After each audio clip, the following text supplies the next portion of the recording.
A text message I wasn't supposed to see changed everything. It was 11:47 p.m., and I was standing in our kitchen in Fremont, Nebraska, holding Miranda's phone while she was upstairs in the shower. The screen blinked with a notification, and I glanced down, figuring it'd be her brother or maybe a work email. Instead, I read, "Can't wait to feel you again tomorrow. Same spot, same time. Jay." My coffee mug hit the marble counter with a thud I didn't mean to make. 22 years of marriage. 22 years thinking I knew the woman I shared a bed with every night. The shower was still humming upstairs. I probably had a couple of minutes. My hands shook as I scrolled through her messages. The chat with Jay stretched back months. Dozens of texts, pictures I couldn't stomach looking at too closely, meetup times, hotel names, and worst of all, talk about me. Wade's clueless. He's too wrapped up in his dull warehouse job to see I'm actually living my life. The poor guy probably thinks I'm doing Pilates. If he only knew what kind of workout I'm getting. The shower was cut off. I erased the notification, set her phone back exactly where it was, and stumbled to the living room on legs that didn't feel like mine. When Miranda came downstairs 20 minutes later, hair wrapped in a towel and wearing the satin pajamas I got her for our anniversary, she found me hunched over my laptop, pretending to read a warehouse inventory report. "Burning the midnight oil again?" she asked, plopping onto the couch next to me.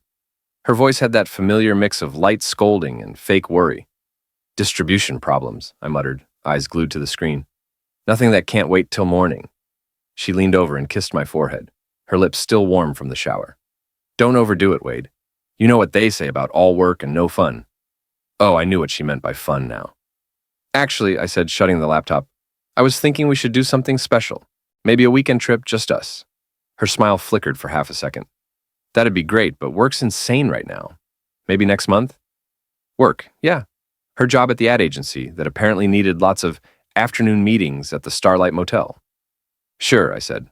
"Whenever you're free." That night, I lay in bed, listening to her soft breathing next to me. Every exhale felt like another deception. Every shift in her sleep felt like a stab.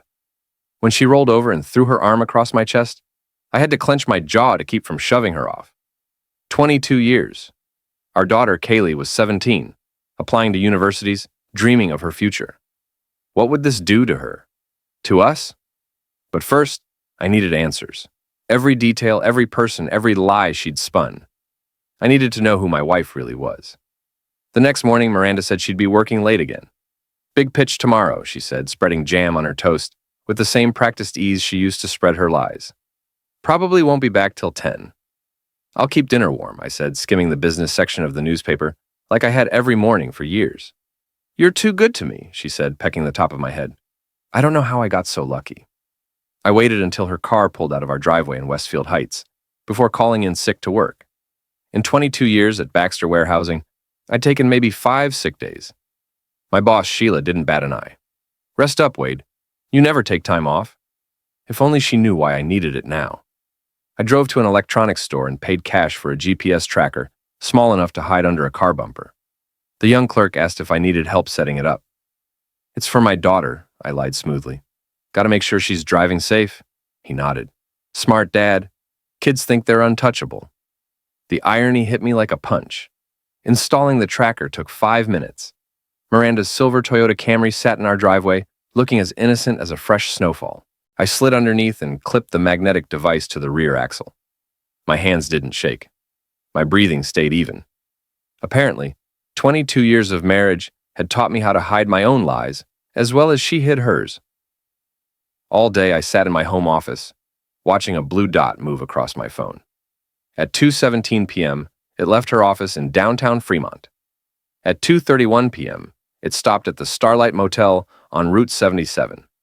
It stayed there until 4:45 p.m., 2 hours and 14 minutes, plenty of time for a thorough pitch. When Miranda walked in at 10:23 p.m., 43 minutes later than she'd said, she looked the part of an exhausted professional. Her hair was slightly messy, like she'd had a rough day. Her makeup was smudged, her blouse was creased, all perfect details for someone who hadn't been tracked all afternoon. "How'd the pitch go?" I asked, rinsing dishes in the kitchen. "Grueling," she said, kicking off her heels. "But I think we sealed the deal. Mr. Callahan was impressed." "Callahan?" I echoed. "New guy?" "Yeah, just moved from the Denver branch," she said. The lie slipped out so effortlessly I almost admired her skill. Nice work, I said. You've been killing it lately. Gotta keep the lights on, she said, and there was a sharpness in her tone I hadn't caught before, or maybe I'd ignored it. Bills don't pay themselves. I mumbled something agreeable and finished loading the dishwasher. When I turned, she was scrolling through her phone, a small smile playing on her lips.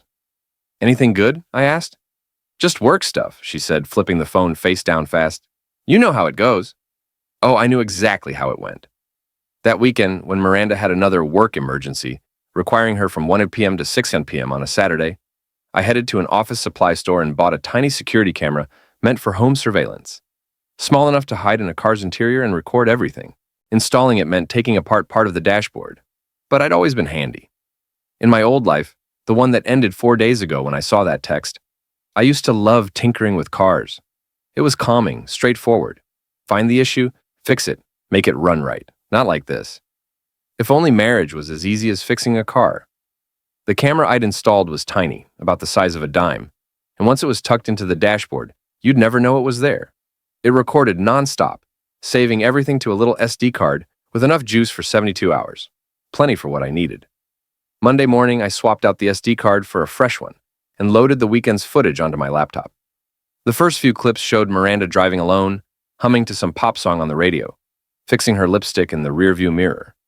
Typical stuff, the kind of thing you'd expect from your wife. Then I got to Saturday afternoon. The GPS tracker had shown her car stopping at Willow Creek Park, a place that didn't line up with any of her usual excuses. The video made it clear why.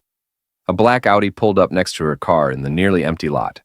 A guy stepped out, early 30s, fit, dark hair, walking like he owned the place. He slid into her passenger seat. For the next 15 minutes, I watched my wife of 22 years throw our marriage out the window in crystal clear resolution.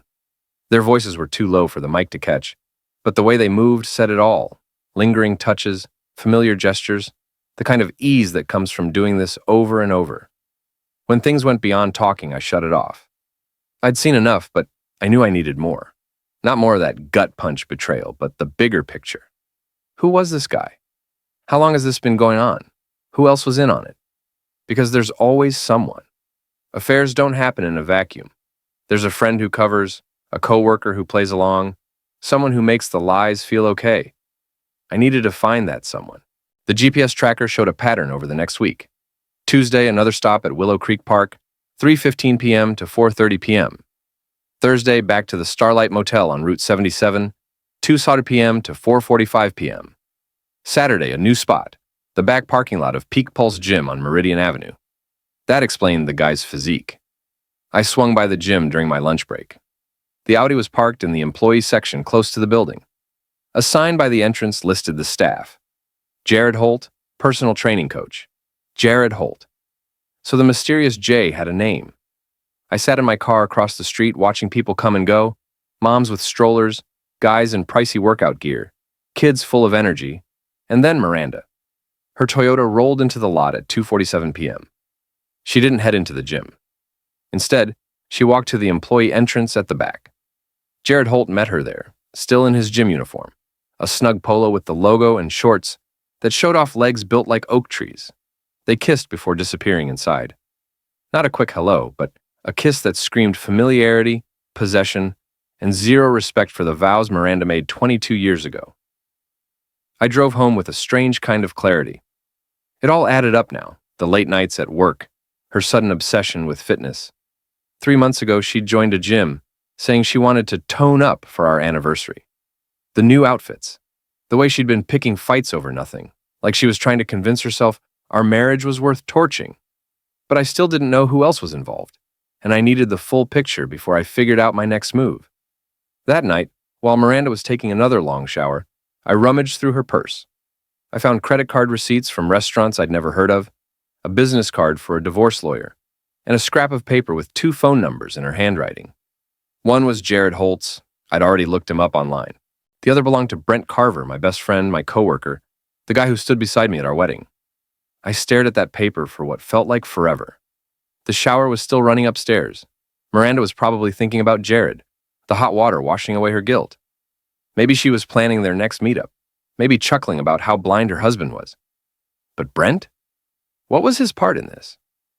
I snapped a quick photo of the paper with my phone, and put everything back exactly where it was. When Miranda came downstairs, she found me watching the evening news in the living room.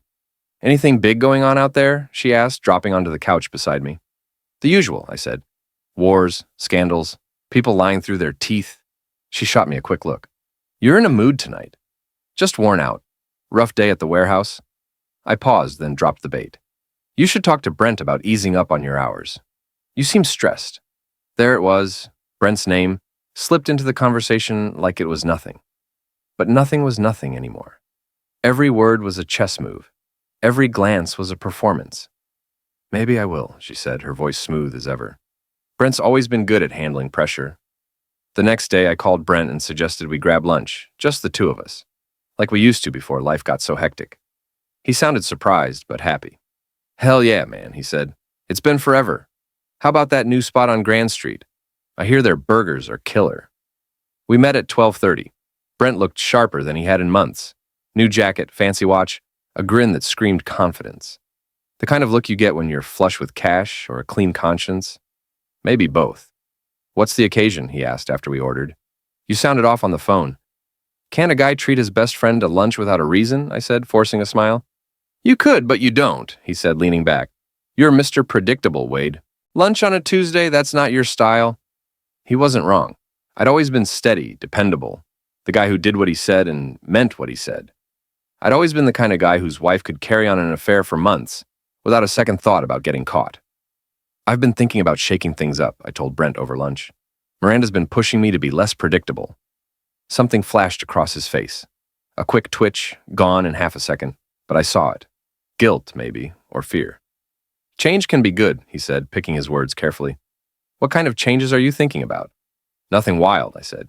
"Just switching up the routine, being less boring." "Predictable's not always a bad thing," Brent said, leaning forward. "Some folks like knowing what's coming. Stability, you know? Though I guess some people might find it dull." "Has Miranda called you boring?" His question came too fast, like he already knew the answer. "Not outright," I said, watching him close. "But I get the sense she's craving something more. Thrilling." Brent took a long swig of his beer, and when he set the glass down, his hand wasn't quite steady. "Marriage ain't easy," he said after a pause. "Even the good ones hit rough spots. Maybe you two could try counseling." "Interesting idea," I said. "You've been talking to Miranda about our marriage?" Another flicker in his expression, this one stronger. Panic, quickly buried. "We're all friends, Wade," he said. "She mentions stuff sometimes. Nothing big, just how you're swamped at work." "What kind of stuff?" I pressed. "Jesus, man," he said, shifting in his seat. "Just normal things. She worries you're working too hard. Says you could use a hobby or something." "Like what? A gym membership?" His face went pale. He poked at his food, not eating. "Plenty of good gyms around Fremont," he said. "I'm sure Miranda could point you to one. Didn't she join that place on Meridian Avenue a while back?" "What's it called?" He knew damn well what it was called, but he was giving me an out, a chance to act like I didn't know he knew. "Peak Pulse Gym," I said. "Yeah, that's it," he said. "She seems to like it there." "I bet she does," I said. We finished lunch in near silence. Brent grabbed the check, which wasn't like him, and we walked to our cars. "Wade," he said as I unlocked my door, "whatever's going on, just remember, marriage is about forgiveness. Good people screw up sometimes without meaning to hurt anybody." "What is your expert opinion, Dr. Carver?" I asked.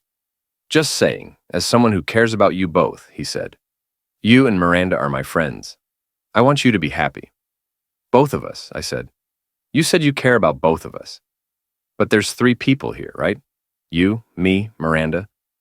So you care about all 3 of us?" He stared at me, caught off guard. "I care about everyone involved," he said finally. "Involved in what exactly?" "In your marriage, Wade. Damn, what's with you today?" I got in my car without answering.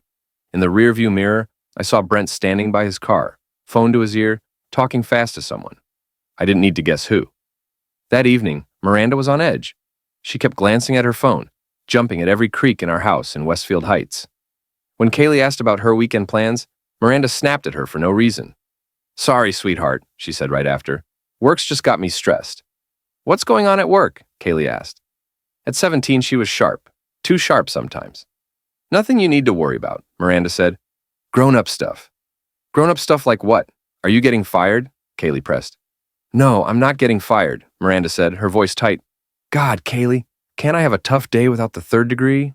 Kaylee looked stung. I was just asking. Well, don't, Miranda said. Some things are private.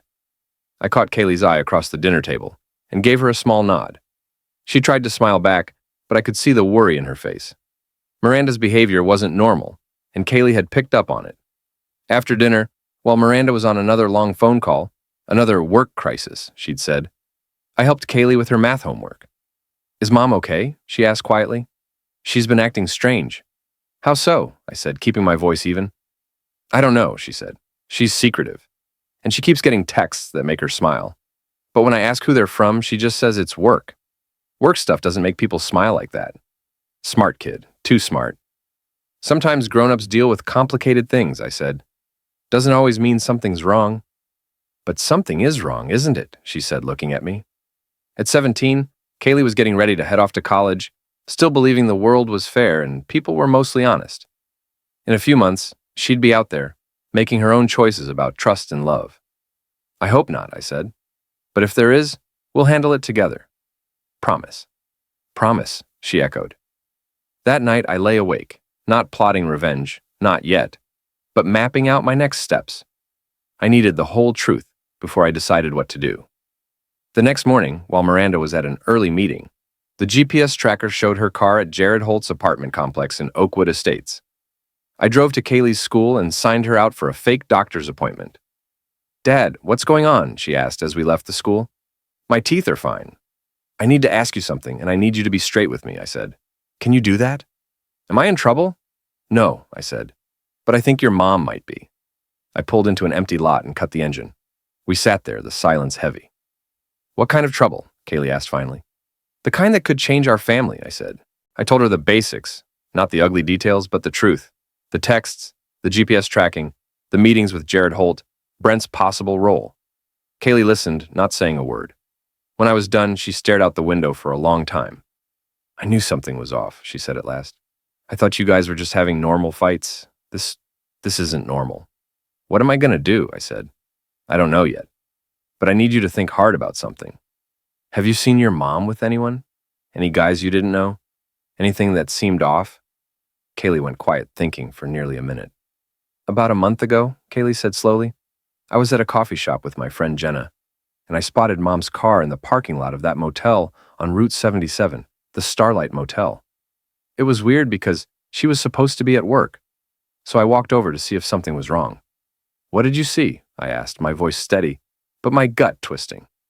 She was in the passenger seat, Kaylee said. Some guy was in the driver's seat. I couldn't make out his face, but they were sitting real close, like real close.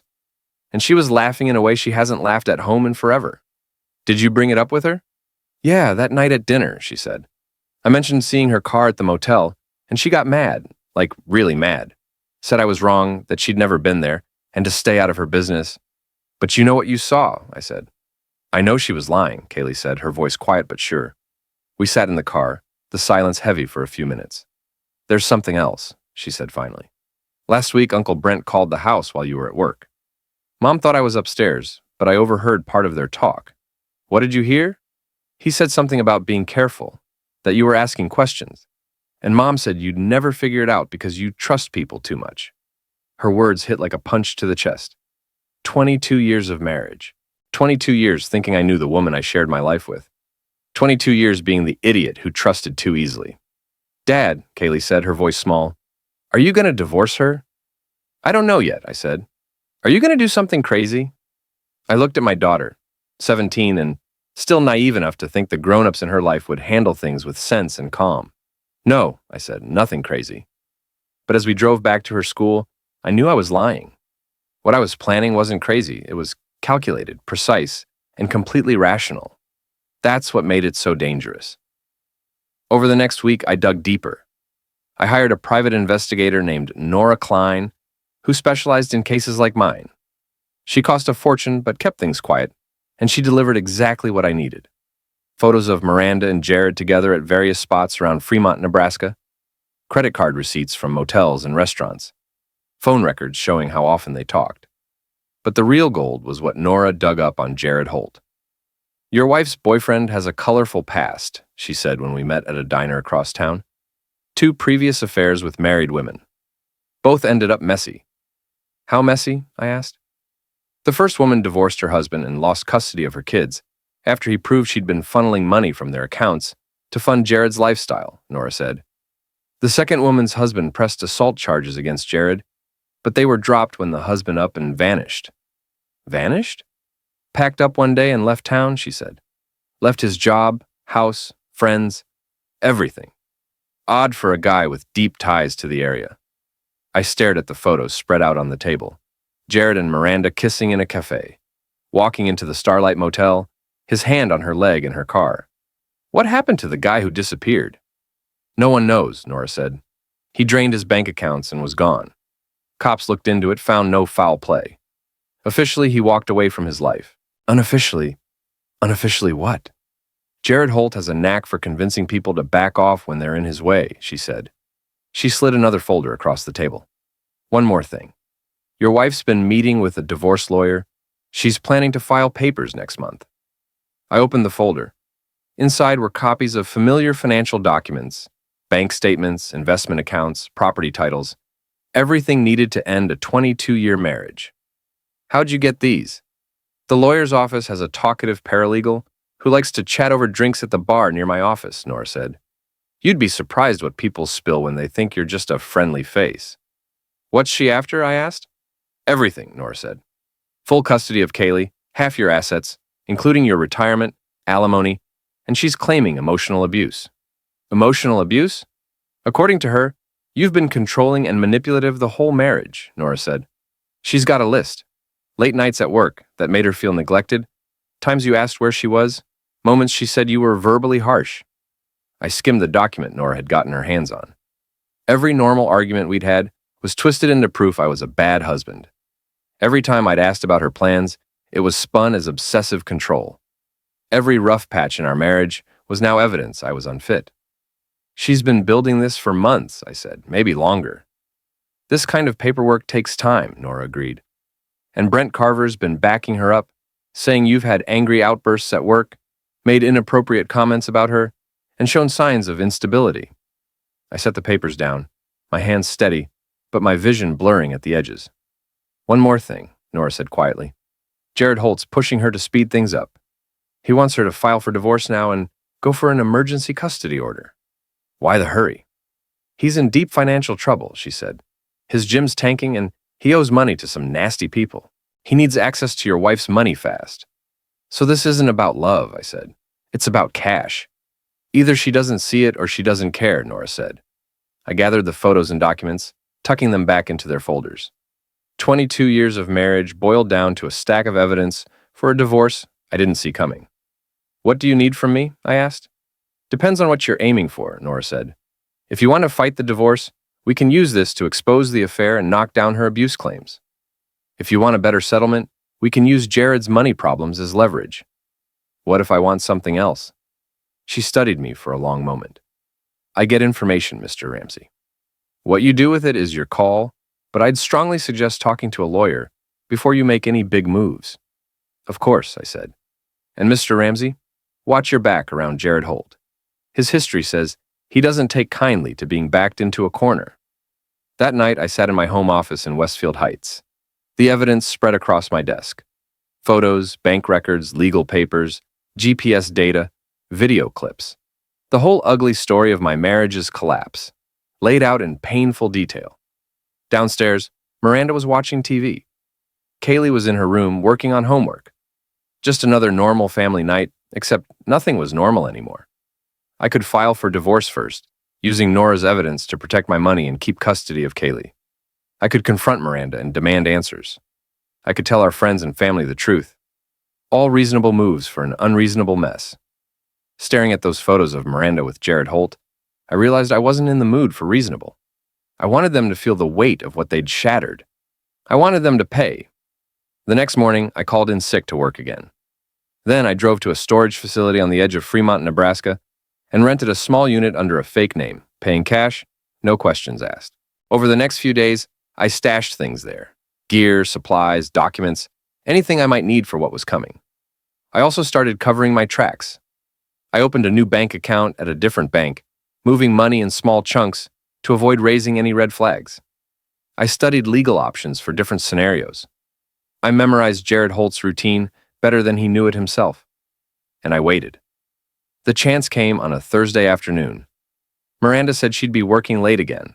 Some client dinner, she claimed, brushing a kiss on my cheek before heading out. "Don't wait up," she said.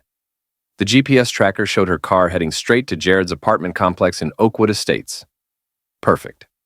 I drove to Peak Pulse Gym on Meridian Avenue and parked in the lot. At 6:30 p.m., Jared finished his last training session and walked to his Audi.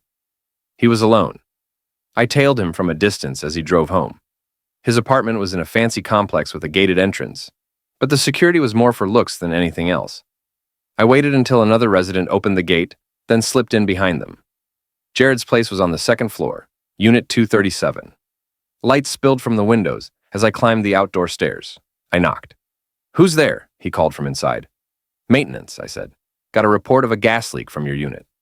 The door swung open, revealing Jared in his gym gear, a towel slung over his shoulder. He was bigger in person, more muscle, more imposing than in the photos, but he wasn't expecting trouble, which was all the edge I needed. "No gas leak here," he said, frowning. "I know," I said, stepping forward and shoving him back hard. He stumbled, caught off guard, and I shut the door behind me. "Name's Wade Ramsey. I think you know who I am." His eyes widened, a mix of recognition and fear. He opened his mouth, but I cut him off. "Don't talk yet," I said, grabbing a chair from his kitchen and planting it in the middle of the living room. "Just listen." I pulled out some zip ties I'd brought and secured his wrists and ankles, then hauled him to the chair. He was a big guy, but adrenaline makes you stronger than you expect. "Comfy?" I asked. "Good. We're going to talk about my wife." Jared tried to speak, but it came out as a hoarse grunt. "I said don't talk," I repeated, pulling out my phone and flipping through the photos Nora had taken.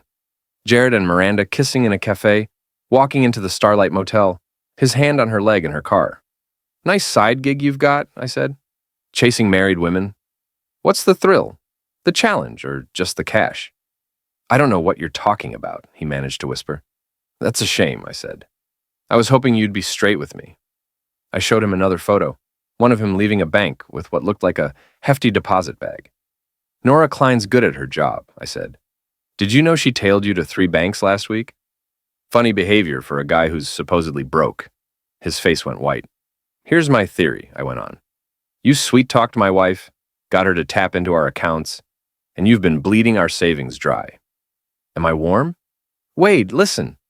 "Mr. Ramsey," I corrected. "We ain't buddies. This ain't what I think." "Then tell me, is it love? Is that what you fed the other 2 wives?" "What other wives?" he said, but his voice shook. "Melissa Carter, married to Greg Carter, who vanished after filing assault charges against you," I said. "And Rachel Kim, who lost her kids when her husband proved she was funneling money to bankroll your lifestyle." "I didn't what?" I cut in. "Didn't charm married women for their money? Didn't push them to wreck their families? Didn't their husbands disappear when they got in your way?" "Greg Carter left on his own," he said. "I never laid a hand on him." "But you thought about it," I said. He didn't answer, which told me everything. "Here's the deal, Jared.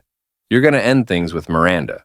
You're going to give back every cent you took from our accounts, and you're going to leave Fremont tonight." "And if I don't?" "Then you'll find out what really happened to Greg Carter," I said. He stared at me, sizing me up. "You're bluffing." "Am I?" I pulled a small digital recorder from my pocket and hit play. Jared's voice came through. "Sometimes people need a nudge to see their marriage is done. Sometimes they need a push to start over somewhere else." It was from a conversation Nora had recorded at the gym, Jared talking to another trainer about problem husbands. "Insurance," I said, switching it off. "Nora's damn good at her job." "What do you want?" he asked. "I told you," I said. "End it with Miranda. Return the money, get out of town." "She won't just let me walk away," he said. "She's already talking divorce. I want to take everything." "Then you'd better change her mind," I said. I cut the zip ties and stepped back. "You've got 24 hours. If Miranda hears from you after tomorrow night, if any more money goes missing, or if you're still in town by the weekend, we'll have another chat, and I won't be so polite." I headed for the door, then turned back. "Oh, and Jared, if anything happens to me, if I have an accident, if I vanish like Greg Carter, copies of everything I know about you go to the cops, the FBI, and every news outlet in Nebraska. Clear?" "Crystal," he said, rubbing his wrists. Good, I said. Have a nice night. I left him there, shaken, staring at the door. Driving home, I felt a strange calm settle over me, like I'd finally stopped just collecting pieces and started putting them together. Miranda's car was parked in the driveway when I got home. She was in the kitchen, brewing a cup of chamomile tea. How was the client's dinner? I asked, leaning against the counter. Exhausting, she said, not meeting my eyes. Mr. Callahan's a tough one to please. I bet he is, I said. She shot me a quick glance, sharp and uneasy. What's that supposed to mean? Nothing, I said, shrugging. Just saying I hear you. But something was off with her. She seemed jittery, on edge, checking her phone every few seconds, frowning when no notifications popped up. Everything all right? I asked. Fine, she snapped. Just worn out. Maybe you should ease up on all these late-night meetings, I said. You've been pushing yourself hard. I can manage my own schedule, Wade, she said, her voice carrying a bite I hadn't noticed before. Defensive, almost hostile. Sure you can, I said. I'm just worried about you. I don't need your concern, she said. I'm perfectly capable of running my own life. She stormed upstairs, leaving her tea untouched on the counter. 20 minutes later, I heard her voice drifting from our bedroom, low and tense, like she was arguing with someone on the phone. When she came back down, she said she had a headache and was turning in early. Sleep well, I said. She didn't answer. The next morning, Miranda was distracted at breakfast, barely touching her coffee, her eyes glued to her phone. Big day at the office? And I asked. Huh? She said, startled. Oh, yeah, real busy. Any more client dinners this week? Not sure, she said. Maybe.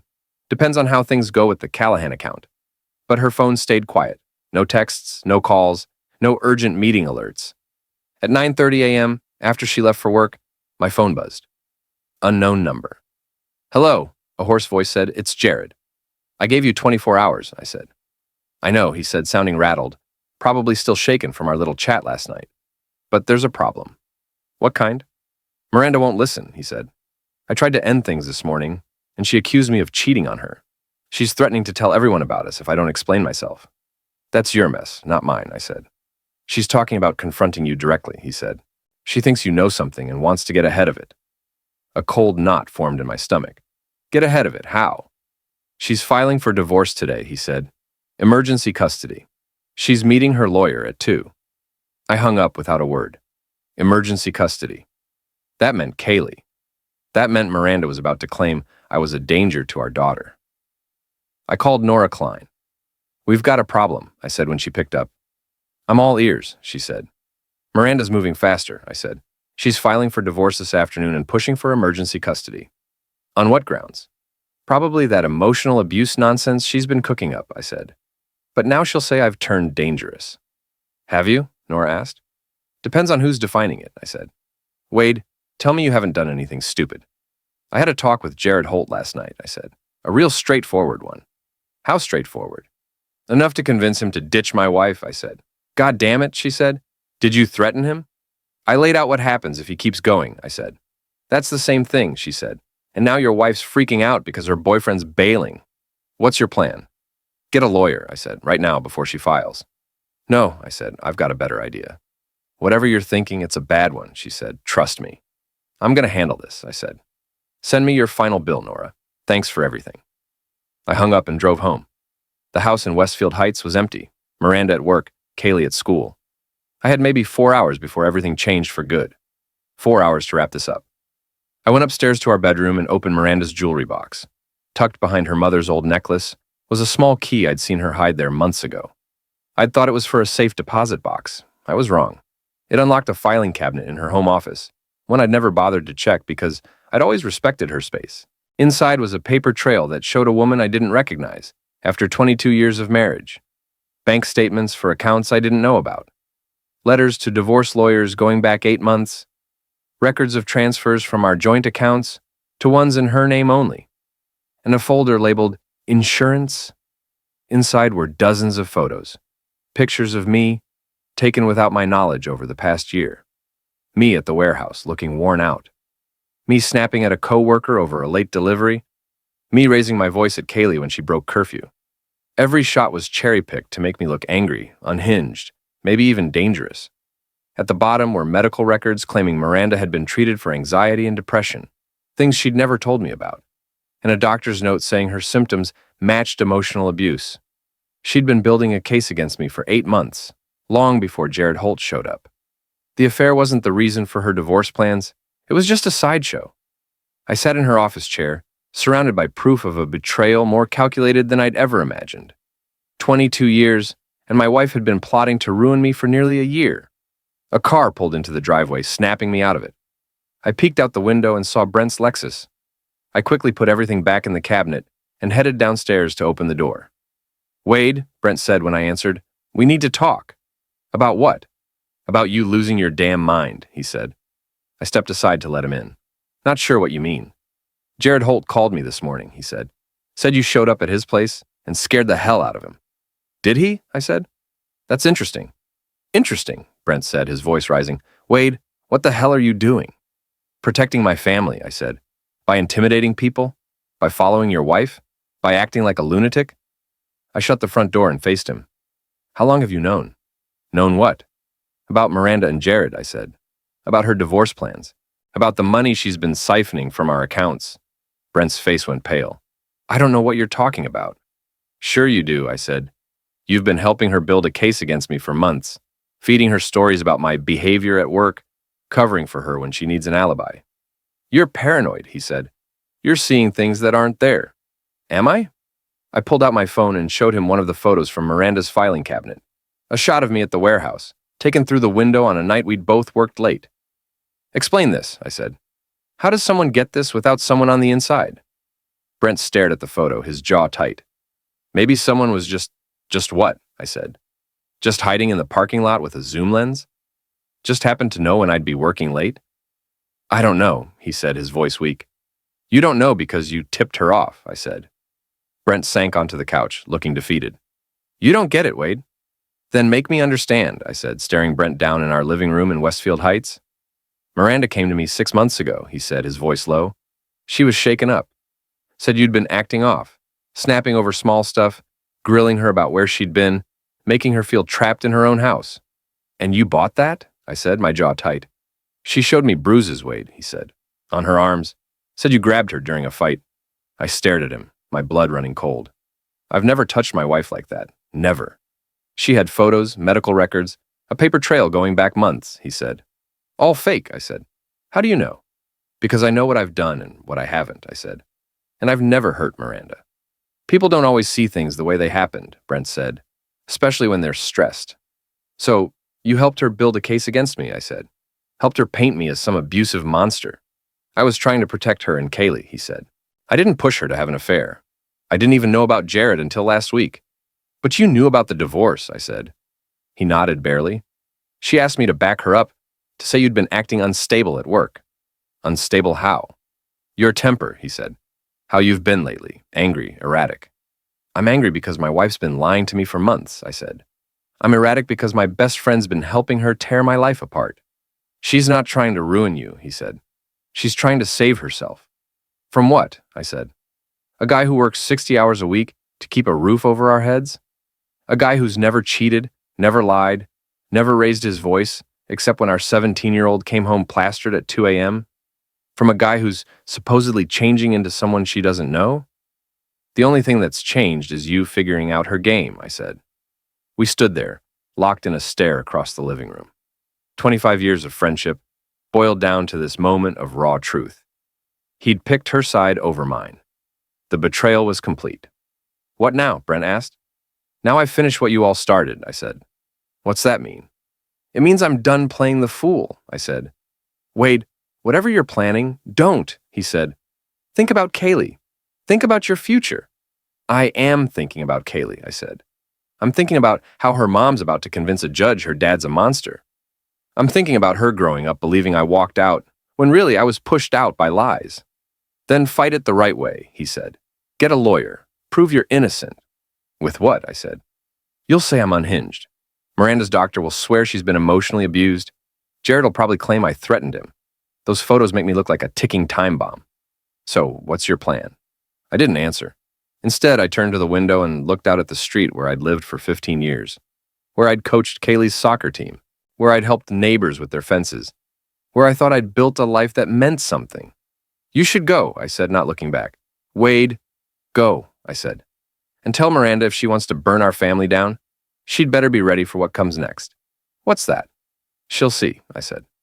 After Brent left, I sat in the living room and made a plan. Everything I needed to do, everything I needed to set up, every step to take before Miranda filed those divorce papers. Then, I drove to the storage facility on the edge of Fremont and loaded equipment into my car. At 2:30 p.m., while Miranda was meeting her lawyer, I was at an old barn I'd rented under a fake name 3 weeks earlier. It was 20 miles outside town, down a gravel road cutting through thick woods, perfect for staying out of sight. The barn was run down but solid.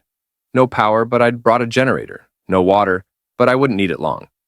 I spent the afternoon setting up cameras, equipment, a few chairs, making sure everything was ready for the talk I had in mind. At 6 p.m., I drove back to town and parked across from Peak Pulse Gym on Meridian Avenue. Jared's Audi was in the employee lot. He was working his usual shift, training clients, acting like his world hadn't flipped upside down. But it had, and he was about to find out how much. At 8:30 p.m., the gym closed. Jared walked to his car alone, glancing at his phone every few steps, looking rattled. Probably no texts from Miranda, who was busy with lawyers and custody forms. I followed him home, keeping a few cars between us. When he pulled into his apartment complex in Oakwood Estates, I waited until I saw lights flick on in his second-floor windows. Then I called his phone. "We need to meet," I said when he picked up. "I told you I'd end it with Miranda," he said. "I'm trying, but she won't let it go." "Not good enough," I said. "What do you want?" "I want you gone tonight," I said. "Like Greg Carter." "I can't just vanish," he said. "I've got a life here." "You had a life," I said. "Now you've got a choice. Leave on your own or you won't get a say." "Is that a threat?" "It's an opportunity," I said. "Meet me at the old barn on Hollow Road in 1 hour. Come alone, we'll talk about options." "I'm not meeting you anywhere," he said. "Then I'll come to you," I said. "And I won't be as friendly this time." I hung up and drove to the barn to wait. He showed up at 10:15 p.m., 15 minutes late. His Audi looked out of place on the gravel road like a shiny toy in a scrap heap. I watched from the shadows as he walked toward the barn, gripping something in his hand. A wrench, maybe. Smart, but not smart enough. I'd positioned myself behind a big cedar tree about 50 feet from the barn. When he reached the porch, I called out, "That's far enough." He spun around, waving the wrench in my direction. "Where are you?" "Safe," I said.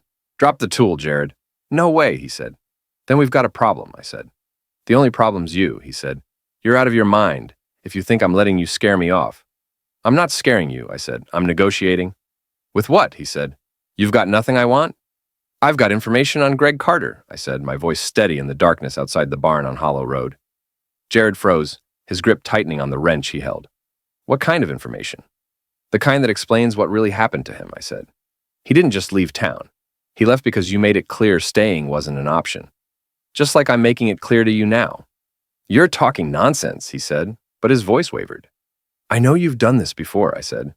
"I know your playbook. I know Greg Carter's body is somewhere in the woods outside Bentonville. His credit card stopped working the day after he confronted you. His car was found at the train station, wallet and keys still inside. A guy with a family and a solid business doesn't vanish without a word unless someone makes him." Jared lowered the wrench slightly, his eyes narrowing. "Even if that were true, you can't prove it." "I don't need to," I said. "I just need to make sure you don't do to me what you did to him." "I never touched Greg Carter," he said. "But you thought about it," I said. "And when the chance came, you took it." "You're grasping at straws," he said. "Then why are you here?" I said. "Why didn't you just call the cops and report my so-called threats?" He didn't answer, which was all the answer I needed. "Here's how this goes," I said. "You get in your car and drive. You keep going until you're at least 500 miles from Fremont. You start over somewhere else with someone else's wife." "And if I don't?" "Then Greg Carter gets some company," I said. "You're bluffing," he said. "That's what Greg thought," I said, stepping out from behind the cedar tree, letting him see me. I wasn't holding anything, no weapon, no threat. I didn't need one. "You got rid of him," Jared said, his voice low. "I protected myself," I said, "just like I'm doing now." "You're out of your mind," he said, raising the wrench again, pointing it at me. "You could try something," I said. "But then you'd have to explain why you came out here to meet a guy you say is threatening you. You brought a wrench. You could have called the police, but you didn't. How's that going to look in court?" His hand shook, the wrench unsteady. He was starting to see the trap he'd walked into. "What do you want?" he asked. "I want you gone for good," I said. "And I want you to take Miranda with you." "What?" "Miranda made her choice," I said. "She's trashed our marriage for you. She's trying to ruin my relationship with my daughter for you. She's stolen money from our accounts for you, so take her. She won't leave Kaylee, he said. She will if she thinks staying's riskier than going, I said. What are you talking about? I pulled out my phone and showed him a video. Security footage from the Starlight Motel on Route 77, showing him and Miranda walking into a room together. This is backed up on multiple cloud accounts, I said. If anything happens to me, it gets sent to every contact in Miranda's phone. Her friends, her family, her coworkers, our daughter. That's blackmail, he said. That's insurance, I said. She'll never agree to leave Kaylee. She will when I lay out the alternative, I said. A messy public divorce where her affairs laid bare. Every stolen dollar is tracked. Every lie she's told is dragged into court. Jared lowered the wrench completely, tucking it into his jacket. You've thought this through. I've had time, I said. What if we say no, he said. What if we call your bluff? Then you find out if I'm bluffing, I said. We stood there in the dark, two strangers tangled in a fight that would shape the rest of our lives. How do I know you won't come after us later, he asked. Once you're gone, my problem's solved, I said. I don't care what you do after that. And Kaylee? She stays with me where she belongs, I said. Miranda won't go for that, he said. She will if it keeps her out of jail, I said. Theft, fraud, false police reports. Add up what she's done the past 8 months, and it's a long rap sheet. Jared hesitated, then turned and walked back to his car without another word. His taillights faded down the gravel road, and that calm I'd felt before settled over me again. Phase 2 was done. Now for the tough part. The next evening, Miranda came home from work, looking drained and on edge. The GPS tracker on her phone showed she'd been trying to reach Jared all day. No replies to her calls or texts. Rough day, I asked as she walked into the kitchen in our Westfield Heights house. Just the usual work chaos, she said, avoiding my eyes. Anything I can do, I said. She gave me a wary look. Since when do you care about my work? I've always cared, I said. You just haven't been opening up lately. There's a reason for that, she muttered. I'm sure, I said. Kaylee came downstairs as we talked. Hey, Dad, she said. Can you help with my college essay tonight? Sure thing, I said. What's it about? How family shapes who you are, she said. The way relationships define you. Miranda and I locked eyes across the kitchen for a split second. That's a good one, I said. I figured I'd write what I know, Kaylee said. I've been learning a lot about family lately.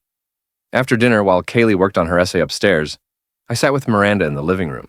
She was flipping through a magazine, but her eyes weren't reading. Miranda, I said, we need to talk. About what? She said, her voice tight. About you filing for divorce yesterday, I said. She froze. How do you know that? Same way I know about Jared Holt, I said. Same way I know about the money you've been moving to your own accounts. Same way I know about the fake medical records and the staged photos. Miranda set her magazine down and looked me in the eye for the first time in weeks. I don't know what you're talking about, she said, her voice flat. You know exactly what I'm talking about, I said. You've been planning this for 8 months, building a case, collecting evidence, setting up your perfect getaway. You're paranoid, she said. Am I? I pulled out a folder with copies of everything I'd found in her filing cabinet. Bank statements, medical records, photos, legal papers. Explain how a paranoid guy fakes all this. She stared at the documents, her face unreadable. Where'd you get these? From your office, I said. Along with everything else you've been hiding? You went through my private files? Your private files that lay out your plan to ruin my life? Yeah, I did. I wasn't trying to ruin you, she said. I was protecting myself. From what? I said. A husband who loved you? A dad who worked his tail off for his family? A guy who was supposedly turning into someone you didn't know? I didn't change, I said. You just stopped pretending to care about me. That's not true, she said, her voice cracking. Isn't it? I said. When did you stop wearing your wedding ring to bed? When did you stop kissing me goodbye in the morning? When did you stop looking me in the eye when we talked? I don't know what you mean, she said, but her hands were shaking. You stopped 3 months ago, I said. Right around the time you met Jared. Her composure broke, just for a second. You don't get what my life's been like, she said. Then tell me, I said. You want everything to stay the same forever, she said. Same routine, same conversations, same dull life, year after year. I was suffocating. So you had an affair, I said. I found someone who made me feel alive again, she said. And stole money from our accounts, I said. I was securing my future, she said. Our future. Our money, Miranda, I said. Money I busted my ass earning. So you could have the life you wanted. The life I wanted, she said, her voice rising. I never wanted this. I wanted adventure, passion, to feel like I mattered to someone. You mattered to me, I said. No, I didn't, she said. I was just part of your schedule. Wake up, go to work, come home, watch TV, repeat. Do you know how soul-crushing that is? So you crushed mine instead, I said. I was trying to save myself, she said. By breaking our daughter's family, I said. Kaylee will be fine, she said. She's tough. She'll adjust. Adjust to what? I said. Finding out her mom's a liar and a thief? Watching her dad get painted as a monster in court? If you just accepted the divorce quietly, none of this would have been necessary, she said. Except you destroying me without a fight, you mean? I said. I didn't want to hurt you, she said. You wanted to take everything, my home, my daughter, my reputation, my future, I said. But you didn't want to hurt me? I wanted to start over with Jared, she said. Yeah, Jared Holt, I said. The guy who's done this to at least 2 other families. What are you talking about? He's got a track record, Miranda, I said. Seducing married women, draining their money, dumping them when things get messy. Melissa Carter, Rachel Kim, sound familiar? I don't know those names, she said. You wouldn't, I said. Jared's real careful about keeping his past from his latest targets. I'm not a target, she said. Aren't you? I said. How much money did you give him? I didn't give him anything, she said, but her eyes darted away. How much did you move to accounts he could access? She didn't answer. How much, Miranda? 30,000, she said quietly. But it was for our future. 30,000 from Kaylee's college fund, I said. And you think you can replace that how? My salary alone won't cover her tuition and our bills. That's not my problem anymore, she said. It's about to be, I said. What's that supposed to mean? It means Jared's gone, I said. For good. Her eyes widened. What did you do? I had a talk with him, I said. A real clear one. He decided it was better for his health to start fresh somewhere else. You threatened him, she said. I explained the situation, I said. Where is he? No idea, I said. And you won't either. He wouldn't just leave without telling me, she said. He would if staying meant risking everything, I said. You got rid of him, she said, her voice trembling. I didn't have to, I said. He was smart enough to see the options. She grabbed her phone and started dialing. Who are you calling? I said. The cops? Gonna tell them your lover vanished after your husband found out about your affair? That guy you've been stealing from up and left town? I'll tell them you scared him off, she said. With what proof? I said. Jared's not here to back you up. Without him, you're just a cheating wife pointing fingers at her husband. She stared at me, her face a mix of fear, anger, and maybe a flicker of respect. What do you want? She asked. Withdraw the divorce petition, I said. No way, she said. Return the money you took, I said. It's not stealing, she said. We're married, it's ours. Tell Kaylee the truth about what you've done, I said. I'm not ruining my relationship with my daughter, she said. You ruined it the moment you betrayed this family, I said. She's not 7, Miranda. She's 17. She's seen you change. She's caught your lies. She's put it together. That's impossible, she said. She saw you with Jared at the Starlight Motel, I said. She overheard you and Brent scheming to cover your tracks. She found the USB drive you hid in your jewelry box. What USB drive? The one labeled insurance, I said, with backups of all your evidence against me. Nice work, by the way, very thorough. Her face went pale. She couldn't have, she said. It was hidden. 17-year-olds are good at finding what their parents hide, I said. What did she see? Everything, I said. The staged photos make me look abusive. The fake medical records, the bank statements showing your theft, the emails to your lawyers. Oh, God, she whispered. She also saw the videos you and Jared made, I said. What videos? The ones on your phone, I said. The ones you thought you deleted. Technology's a funny thing. Nothing's ever really gone. Miranda sank onto the couch, her hands shaking. She must hate me, Miranda whispered, her voice breaking as she sat on the couch in our Westfield Heights home. She's confused, I said. She's hurt. She's angry. But hate? Not yet. Yet, she repeated, her eyes distant. That depends on what happens next, I said. What do you want from me, Wade? She asked. I want you to leave, I said. Tonight. Pack a bag and go. Don't come back. I'm not leaving Kaylee, she said, her voice firm. You're not taking her with you, I said. She's my daughter, too, or have you forgotten what a real mother does? She doesn't tear her kid's family apart for a $30,000 fling with a gym trainer. I love Kaylee, she said. You love the idea of Kaylee, I said. But you love yourself more. If you didn't, you wouldn't have done any of this. I won't abandon her, she said. Then I'll make this public, I said. Every detail, every photo, every stolen dollar. I'll make sure everyone knows exactly who you are. You wouldn't do that to Kaylee, she said. I'm not doing it to Kaylee, I said. You did it to her when you cheated on her dad and raided her college fund. She'll never forgive you if you ruin my reputation, she said. She'll never forgive you for forcing me to, I said. We stared at each other across the living room, 22 years of marriage collapsing into this one brutal moment. How long do I have? She asked finally. Tonight, I said. That's not enough time, she said. It's exactly as much time as you gave me when you filed for divorce yesterday, I said. Where am I supposed to go? Don't care, I said. But if you're smart, you'll go far. Because if I see you again, if you try to contact Kaylee, if you ever show up here, everything I know about you goes public. You can't keep me from her forever, she said. I can until she's 18, I said. After that, it's her call, if she wants anything to do with the woman who walked out on her. I'm not walking out, she said. You're forcing me. You're facing the consequences of your choices, I said. Miranda stood slowly, her face hardening. You've turned into a monster. I've turned into what you made me, I said. I never wanted this, she said. You wanted to wreck our family without paying a price, I said. That was never going to happen.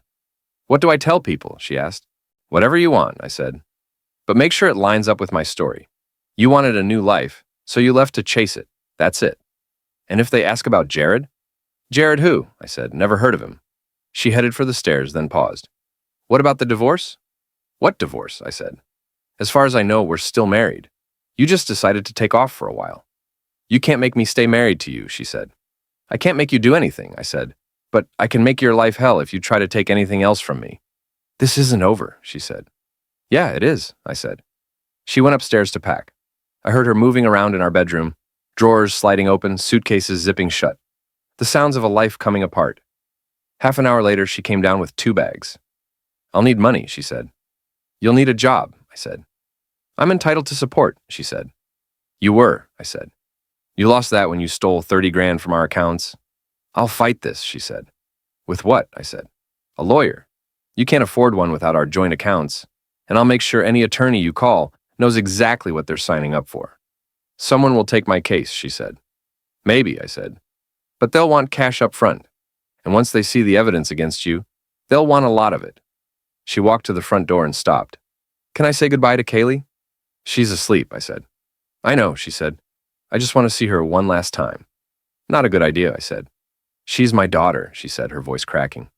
You should have thought of that before you tore her family apart, I said. Her face crumpled, and for a second, she looked like the woman I married 22 years ago. Young, fragile, lost. But only for a second. I hate you, she said. I know, I said. I hope you're happy, she said. I hope you're gone, I said. She opened the door and stepped into the night. From the window, I watched her load her bags into her car and drive off, the sound of tires on pavement marking the end of 22 years. I sat in the living room for hours, surrounded by the ruins of the life I'd built. The house was quiet still, exactly how I'd planned it. Upstairs, Kaylee slept, unaware her mother had just vanished from her life. Tomorrow, I'd have to explain it all. I'd have to help her make sense of why the people we love sometimes make choices that shatter everything we thought we knew about them.